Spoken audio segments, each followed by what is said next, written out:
Seinfeld. And so that gave just enough room for Josh Manson to get the puck out of harm's way to the red line. Drag forward, Lehkonen moves in, shoots, and scores! Arturi Lehkonen continues the Colorado literal who has taken it away. This is Kapanen. Kapanen comes out with it. Long shot.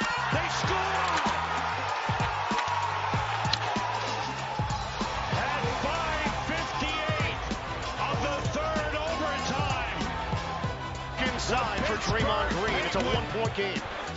Morant handles it with his team up by 1. Morant. The drive. The floater. Yes! John Morant is special. Anderson. Oh, man. We are all in on the playoffs right now. What a night. Back-to-back nights of the NBA and the NHL playoffs happening on the same night. The NBA, of course, cannot allow this egregiousness of the NHL just getting started when they're finishing. So, they're going to slow some things down on the schedule. You'll notice. We'll talk about that in a minute. Coming up in today's show, we'll talk about sports. It's interesting to see your daily sports podcast, etc. Like, rate, review, subscribe. You can find me on YouTube. You can watch on Spotify if you so choose. Lots of playoffs to get to, but we are going to start today something else. We are going to start today with Ryan Tannehill and what he said at his press conference, which I find interesting. So just to clear up, my opinion on Ryan Tannehill to the Tennessee Titans is that they were asked before he got there. Mike Vrabel becomes the coach. They signed Ryan Tannehill as a backup because the Dolphins head coach at the time, Adam Gase, ruined his career. And then he goes to the Titans. Marcus Mariota can't throw the ball because he's got a nerve issue in his elbow, in his throwing elbow. So then Ryan Tannehill becomes the starter. They have Derrick Henry, and all of a sudden they start winning. All they need is a guy that can throw to a couple guys, and then Derrick Henry runs it down your throat. Last year, the Tennessee Titans, they weren't super good, and they did lose the first playoff game. However, they won the AFC. They won. They were the 1 seed. And they draft Malik Willis, who a lot of people thought was going to be perhaps a first rounder, definitely a second rounder, but falls all the way to the third. And so they draft Malik Willis. They draft his replacement, and he's like, yeah, I don't give a shit about that. So this is what he had to say. The same room, we're competing against each other. We're watching the same tape. We're doing the same drills. I don't think it's my job to mentor him, but if he learns from me along the way, then that's a great thing. Yeah, I don't know how well you could hear that, but he's like, it's not my job to mentor him, and that is objectively true. That is not his job. It's not his job. His job is to play quarterback in the National Football League, and he's been the best quarterback that they've had since Steve McNair, actually maybe ever. I mean, arguably, he's costs an ass ton of money, and Malik Willis is very exciting, but he needs to develop. It's I'm not coaching him. It's not my job, and people are mad. There's some people are suggesting that perhaps there's some racism here. No. I don't want to coach that guy. A more interesting story than that, not more interesting, but certainly more impressive. Robert Griffin III did the Rich Eisen thing. I don't know if you know about the Rich Eisen thing. Every year at some combine or some shit, Rich Eisen just loves himself so much, so he runs, and then people donate to charity, but then he talks about it for months about how courageous he is for running the 40-yard dash. Robert Griffin III, who's been an analyst now for 2 years, was a backup during the COVID year. He ran a 4.48 on laser time. Just cold. He just I'm just going to run it. He just walked out and ran a 4.48.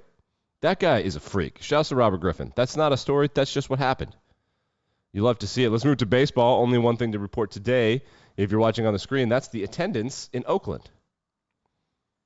The official attendance was 2,700, which I'm relatively positive that would not be a top 10 4A Texas high school football game for attendance. That's crazy. That's absolutely crazy. The Major League Baseball needs a salary cap very badly because the A's, the Reds, teams don't have to care. They just cash that check. They need revenue sharing and they need a salary cap. But baseball has its head up its ass. What do you want me to do about it? It is what it is. There's really nothing to be done. All right, let's move over to the playoff portion of our show. I think Jaylen Brown almost murdered Grayson Allen last night. You want to watch the highlight. He just crosses him over, and Grayson Allen just goes flying. Oh, my God. It is just – look at it. And whoop, there he goes. Cash that check, son. Oh, my goodness.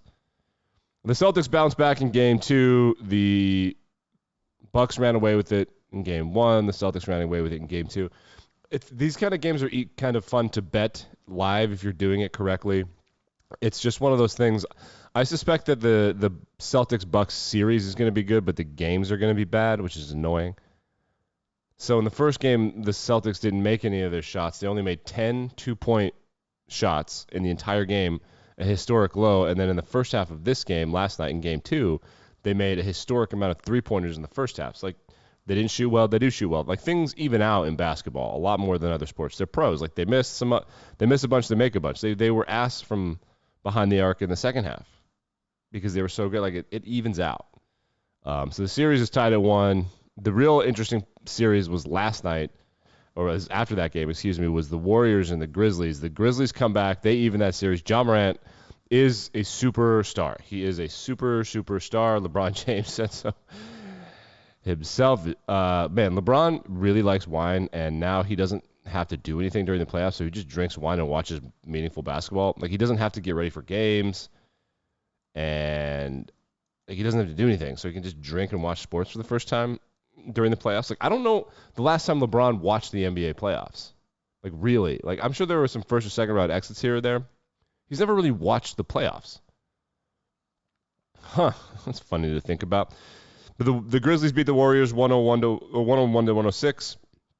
Yeah, these teams are good. It's going to be a fun series. Ja Morant had 47 points. I did not see that. 47. Get the fuck out of here, man. 47. That is so impressive. NBA games coming up tonight. The Suns and the Mavs. Luka Doncic got hit right in the sack last game. You'd hate to see that. There's been a lot of that. There was a really dirty foul in the Grizzlies-Warriors game. I think was it Gary Payton got poked in the eye. You gotta watch out for that eye-poking stuff, man. That's not that funny. Sixers and Heat. Doc Rivers told the Sixers fan that he doesn't care what you think about DeAndre Jordan. I'm going to play him anyway. So the Sixers are on to Jay Wright. Want Doc Rivers to be fired, and they want to hire the Villanova head coach, which that guy who created a program, I don't know, like, it doesn't really there have been some stories in pro basketball, just like in pro football, where a guy makes a jump from college and he turns out to be a garbage head coach.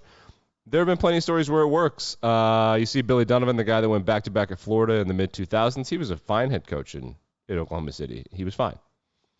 The Michigan guy, John Beilein, was a disaster in Cleveland. Guys that make many, many, many, many, many times your salary don't want to be yelled at, and they want to put their toes in the line, dude. It's NBA coaching is talent management. It's being a manager at a high-level company. It's not coaching basketball. You're not coaching basketball. You're calling plays and making sure everybody's vibe is right and doing all of that. Okay, so when I talked about the schedule situation, the Bucks-Celtics played Game 2 yesterday, which I had to Google this just to make sure it was correct, was Tuesday. Yesterday was Tuesday in the year of our Lord 2022. The next game is Saturday. Saturday, and you're like, oh, well, yeah, I mean, the TD Garden it's gonna be a shit show. The Boston Bruins are in the playoffs too. What are we gonna do? No.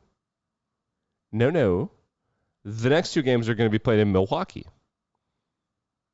So the Heat and Sixers will be on Game 4 on Sunday, May 8th, after the Celtics-Bucks just played Game 3.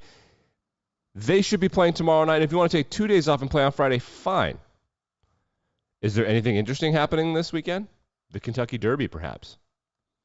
Okay. Also, people want to be outside. Also, what the fuck, dude? Saturday? NBA are dicks. The series, I want to see Game 7 is on Sunday, May 15th for Bucks Celtics.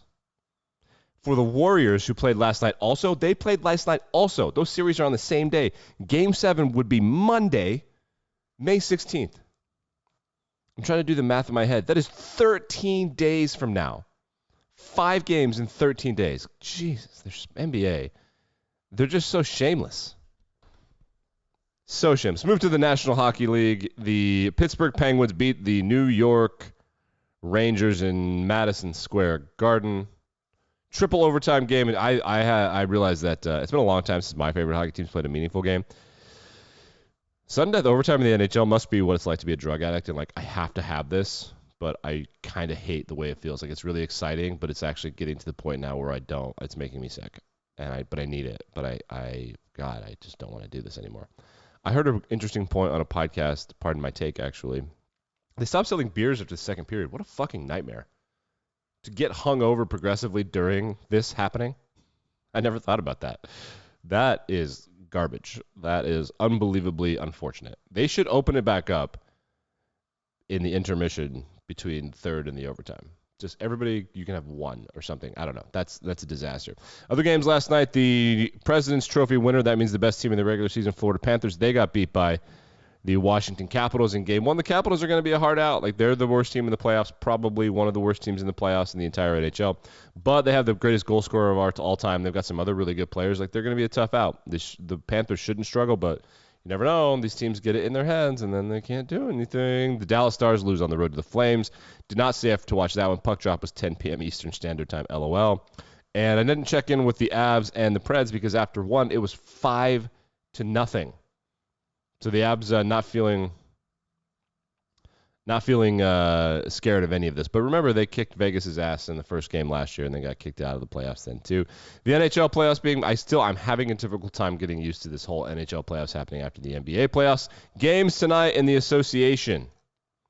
I had to scroll all the way up to see this. This is so stupid. Sixers Heat, Mavs Suns. Okay, look at that. And then they're going to play, these two series are going to play back-to-back. So we're going to see Sixers Heat, Mavs Suns. Then there are no games on Thursday. There are no NBA playoff games on Thursday. None. And then we're going to see Sixers, Heat, Suns, Mavs again. What the fuck are we doing here? I don't. Like, look, I'm going to bring it up. I can't get over this. These series are happening at the same. Look, and then these guys on Saturday. What a bunch of shameless tools. NHL hockey coming up tonight. The NHL likes to do some weird scheduling stuff just for fun, I think, to keep people on their toes. Bruins at Canes. Carolina leads. Toronto is hosting the Lightning. Toronto leads. Remember, there are a lot of ass kickings in the first games of these. Blues at Wild and Kings at Oilers. The NHL's doing it the way you should. Every other day, every other day, every other day. Every now and then they'll do some weird stuff. They'll make them play back-to-back, and they'll make them take 2 days off just for fun. I guess, that is what it is. But it's not as bad as making me wait. I mean, there's going to be a day, we're in the playoffs, and there's going to be a day without a game. Just do one. Just do one game. I don't understand. It's just completely preposterous. Remember, we covered Bomani Jones. I'm going to get you out of here on this. Bomani Jones's HBO show had ratings so low it didn't qualify, and that means it wasn't in the top 150 for its time slot. It got beat by QVC. But it's getting renewed, I guess. I don't know. It's called Game Theory, but if you want to listen to the real Game Theory podcast, it's my sister podcast. It's about things like game theory. Like, rate, review, subscribe. We'll be back and better than ever tomorrow morning.